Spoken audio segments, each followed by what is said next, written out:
Halo, berjumpa kembali dalam pembelajaran Bahasa dan Sastra Indonesia. Dalam video kali ini, saya akan melanjutkan materi memahami puisi bagian yang kedua dengan topik parafrase puisi.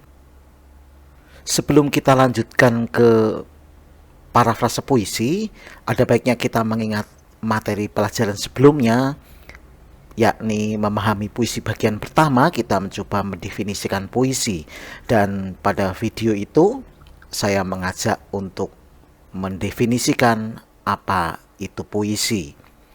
Dari pembelajaran terdahulu atau dari video terdahulu, kita sampai pada kesimpulan bahwa puisi adalah salah satu jenis atau bentuk karya sastra yang padat makna dan padat bahasa. Nah, untuk mencapai efek kepadatan makna dan kepadatan bahasa itu, pengarang atau penyair sering menghilangkan imbuhan, kata, frasa, bahkan kalimat. Penyair juga menggunakan bahasa kias, bahasa simbol, dan bahasa-bahasa konotasi. Dan di sisi lain, untuk mencapai efek kebaruan dan kepadatan, penyair juga sering melanggar aturan ketatabahasaan. Nah, dalam pembelajaran itu kita juga memahami ada dua cara memahami puisi. Yang pertama dengan cara mengubah puisi itu menjadi prosa atau sering disebut dengan memparafrasekan. Dan yang kedua adalah menganalisis unsur-unsur pembentuk puisi itu. Dan pada video kali ini kita akan bersama-sama belajar bagaimana memparafrasekan puisi. Parafrase bisa dimaknai sebagai mengubah puisi menjadi prosa. Mengapa untuk memahami harus diubah menjadi prosa? Tentu supaya puisi itu mudah dipahami. Nah, bagaimana proses memparafrasekan? Tentu kita bisa menambahkan struktur kebahasaan yang sengaja dihilangkan penyair untuk mencapai efek kepadatan makna dan kepadatan bahasa. Kita juga bisa mengartikan kata kias atau bahasa konotatif dalam puisi itu. Baik, sekarang saya sampai pada langkah-langkah parafrase. Supaya dalam rangka mengubah puisi itu menjadi prosa, ada hal yang bisa dipertanggungjawabkan, maka diperlukan langkah-langkah. Langkah yang pertama adalah kita perlu membaca puisi itu secara cermat dan mengelompokkan isi puisi itu menjadi beberapa bagian, tentu sesuai dengan isi puisi. Yang kedua, kita bisa menambahkan struktur kebahasaan yang sengaja dihilangkan pengarang, dan penambahan unsur struktur kebahasaan ini harus disesuaikan dengan isi tiap bagian yang sudah kita lakukan pada langkah pertama. Sementara langkah ketiga adalah kita mengartikan bahasa kias. Tentu saja dalam mengartikan bahasa kias ini perlu disesuaikan dengan konteks tiap bagian. Maka dari sini langkah pertama menjadi langkah yang penting. Sementara langkah yang keempat, setelah kita mencoba menambahkan struktur kebahasaan dan mengartikan kata kias, langkah keempat adalah mengubah puisi itu menjadi prosa dengan memperhatikan tiap bagian yang sudah kita lakukan pada langkah pertama. Dan langkah yang terakhir adalah memaknai atau mengartikan atau menyimpulkan makna puisi itu. Dengan kata lain, ada 5 langkah parafrase yang bisa kita lakukan. Mari kita coba contoh puisi Doa karya Chairil Anwar ini kita ubah menjadi prosa dengan langkah-langkah sebagaimana tadi sudah diuraikan. Jika kita perhatikan, puisi Doa karya Chairil Anwar ini terdiri dari 8 bait. Mari kita coba baca. Doa. Bisa dipahami bahwa ini aku penulis atau aku lirik dalam puisi ini sedang berdoa. Nah, dalam doanya itu dikatakan, Tuhanku, dalam termangu aku masih menyebut namamu. Ini pada bagian yang pertama atau bait yang pertama. Jadi dalam doa itu aku menyebut namamu. Ada dua subjek di situ, yaitu ku, aku lirik, dan mu adalah huruf besar dalam arti Tuhan yang disebut dalam doa itu. Sementara pada bagian kedua di sana dituliskan biar susah sungguh. Jika kita cermati siapa yang susah sungguh ini, tentu aku. Aku lirik dalam puisi ini. Biar susah sungguh mengingat kau penuh seluruh. Kaunya dengan huruf besar, berarti itu kata gantimu dalam bait pertama ini. Dan jika kita rasa-rasakan, bait yang kedua ini tampaknya ada sesuatu yang belum selesai. Mari kita coba perhatikan. Biar susah sungguh, biar aku susah sungguh mengingat kau penuh seluruh. Lalu apa? Dengan kata lain, ini ada sesuatu yang hilang. Nanti kita tandai.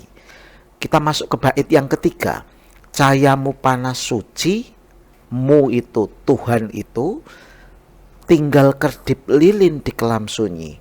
Cahaya Tuhan itu panas dan suci, tapi sekarang ini tinggal seperti kedip lilin di kelam sunyi.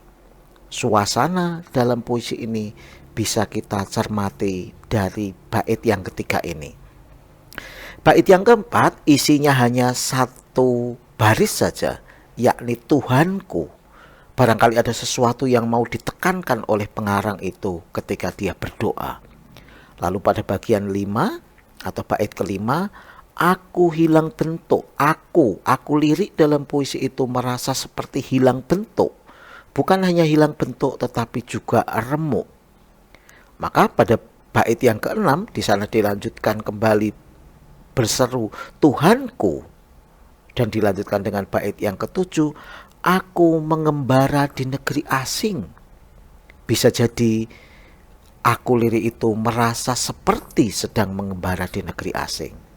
Dan puisi itu ditutup dengan bait ke-8, kembali diawali dengan Tuhanku, seruan dalam doa itu, di pintumu aku mengetuk. Mu-nya adalah huruf besar, artinya di pintunya Tuhan itu aku lirik mengetuk. Mengapa dia mengetuk? Karena aku itu tidak bisa berpaling. Nah, jika kita cermati, puisi ini aslinya ada 8 bait. Nah, bagaimana kita bisa memparafrasekan mulai dari langkah yang pertama? Langkah pertama dalam parafrase tadi adalah membaca puisi itu secara cermat, kemudian mengelompokkan isi puisi menjadi beberapa bagian sesuai dengan gagasan atau ide atau maksud puisi itu. Mari kita lihat bagaimana bagi menjadi beberapa bagian. Pada bait pertama tadi ini dalam suasana doa, aku lirik sedang berdoa, maka dia mengatakan Tuhanku dalam termangu. Siapa yang termangu? Tentu aku masih menyebut namamu Tuhan. Jika kita lanjut ke bait kedua, biar susah sungguh, berarti ini sudah berbeda pengertian, berbeda isi. Ini menggambarkan perasaan si aku itu. Maka bagian pertama adalah di bait yang pertama. Kita lanjut ke bagian kedua. Biar susah sungguh, tadi yang dikatakan susah sungguh adalah aku, mengingat kau penuh seluruh, mengingat kau Tuhan itu penuh seluruh. Lalu apa? Ada sesuatu yang hilang ini, kita tandai dulu. Dan ini bisa kita sebut sebagai bagian kedua, mengingat pada bait berikutnya, cahayamu panas suci tinggal kedip lilin di kelam sunyi, sudah berisi hal yang berbeda dari isi bait kedua tentang kesusahan itu. Nah, kita lanjut bagian ketiga.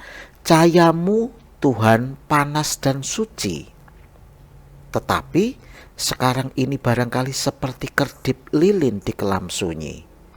Lalu pada bait keempat, Tuhanku, berarti sudah berbeda ini karena sebuah seruan, maka bagian ketiga ada di bait ketiga. Sekarang kita beralih ke bait keempat dan kelima.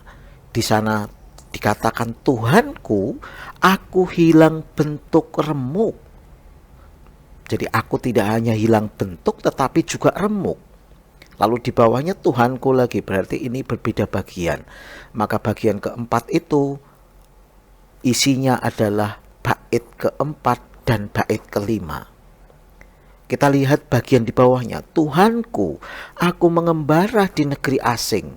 Tuhanku, aku seperti mengembara di negeri asing. Maka ini pasti satu bagian. Dan ini terdiri dari 2 bait. Lalu puisi itu ditutup dengan, Tuhanku, di pintumu aku mengetuk, aku tidak bisa berpaling.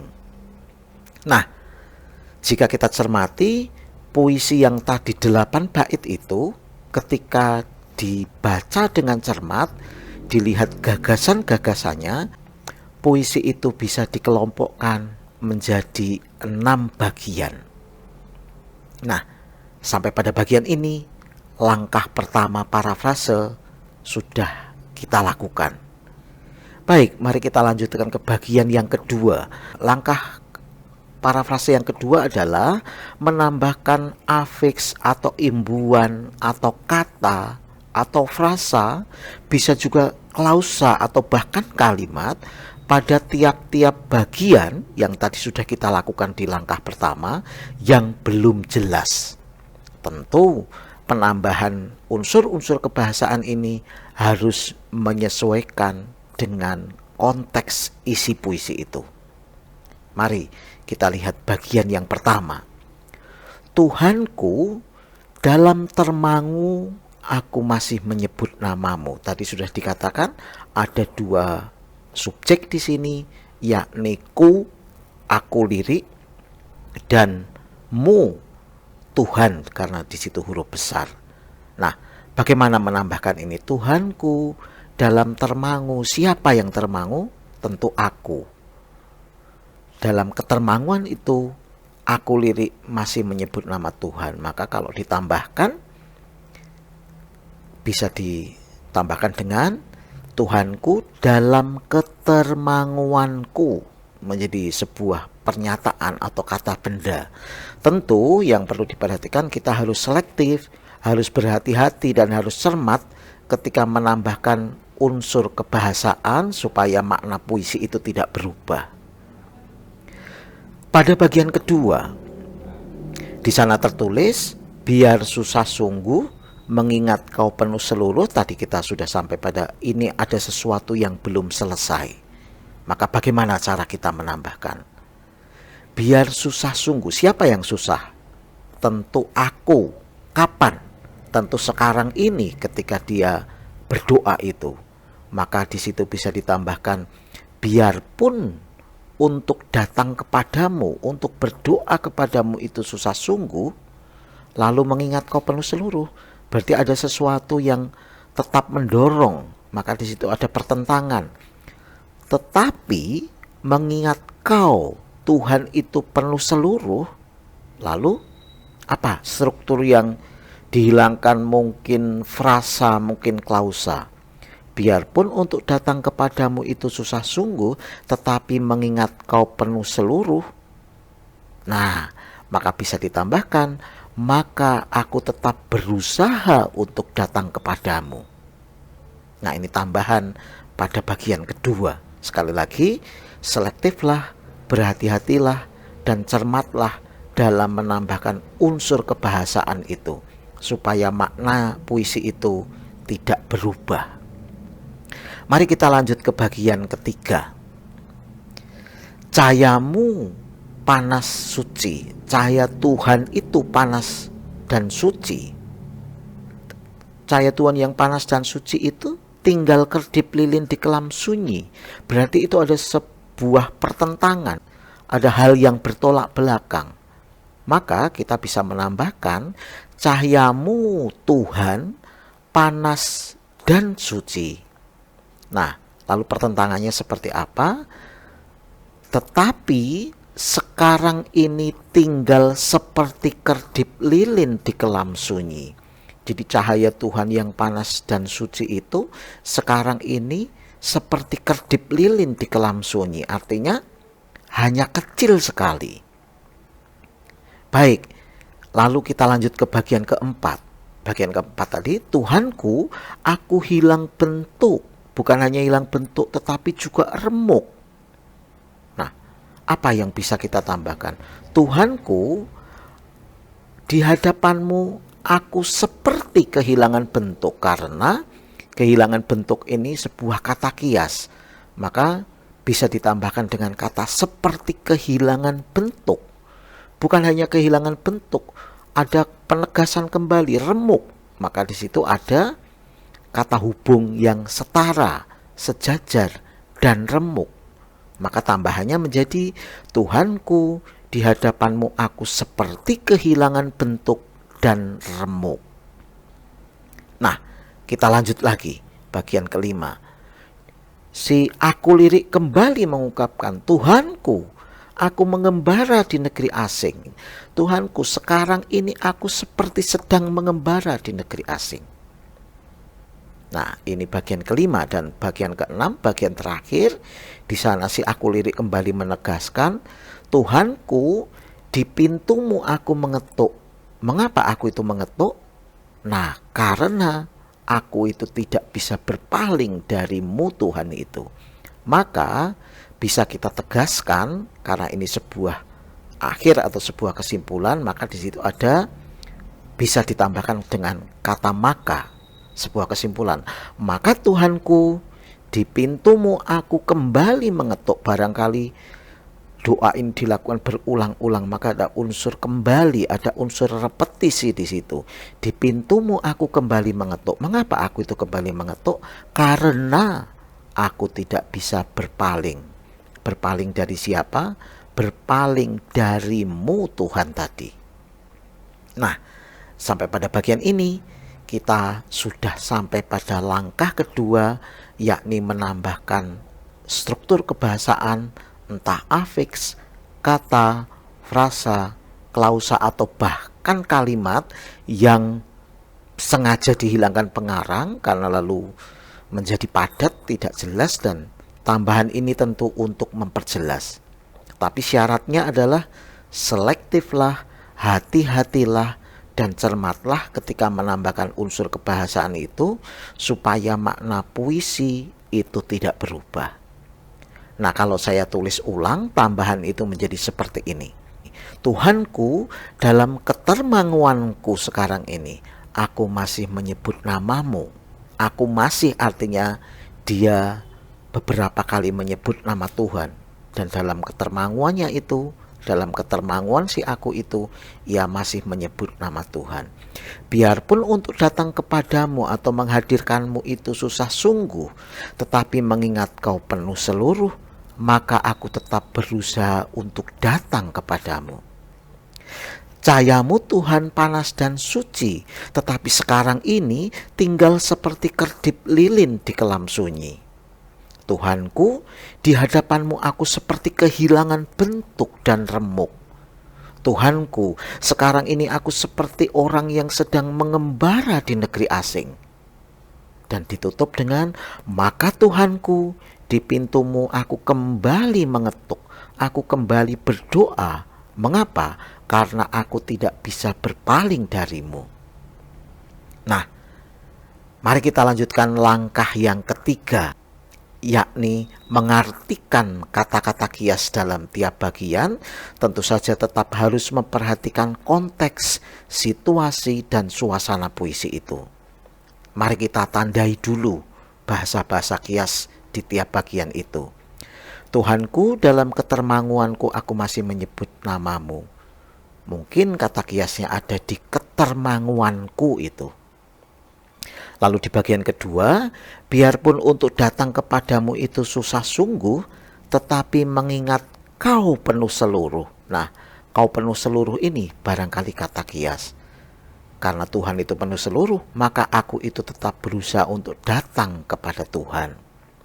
Pada bagian ketiga, cahayamu Tuhan panas dan suci.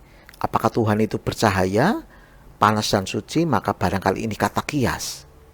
Tetapi sekarang ini, cahaya Tuhan yang panas suci itu, sekarang ini tinggal seperti kedip lilin di kelam sunyi.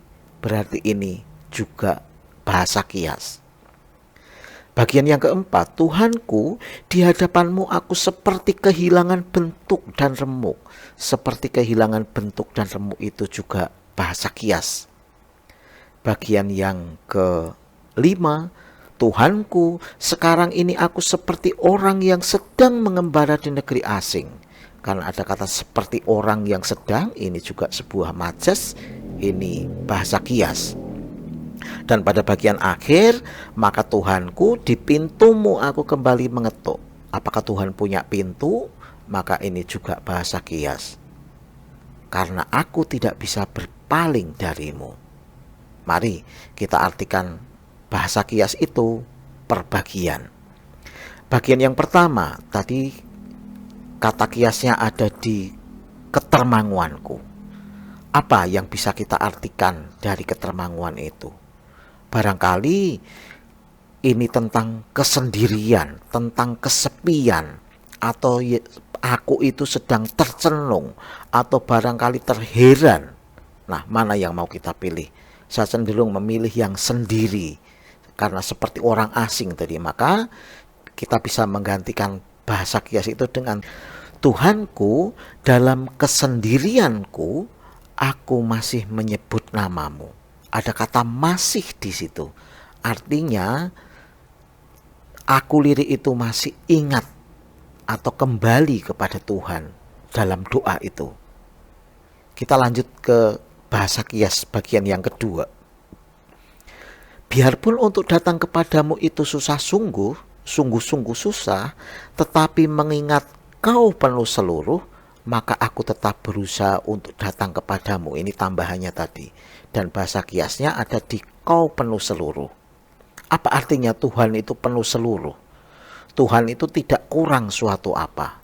Nah, barangkali tambahannya menjadi biarpun untuk menghadapmu itu susah sungguh, tetapi mengingat kau itu maha kuasa, maha sempurna, penuh seluruh, maka aku tetap berusaha untuk datang kepadamu. Kita lanjut ke bagian berikutnya. Cahayamu Tuhan panas dan suci, tetapi sekarang ini tinggal seperti kedip lilin di kelam sunyi. Bahasa kiasnya ada di cahaya Tuhan yang panas dan suci, juga sekarang ini tinggal seperti kedip lilin di kelam sunyi. Bagaimana kita mau mengartikan kata kias ini? Nah, cahaya Tuhan yang panas suci itu barangkali kita bisa menggantinya dengan kekuasaanmu Tuhan, kasihmu Tuhan, itu panas dan suci, menyemangati, menghangatkan dan suci. Tetapi sekarang ini tinggal kecil sekali, tinggal seperti kedip lilin di kelam sunyi, tinggal kecil sekali dalam kesendirian aku lirik itu. Nah, pada bagian berikutnya, Tuhanku, di hadapanmu aku seperti kehilangan bentuk dan remuk. Apa makna kehilangan bentuk dan remuk itu?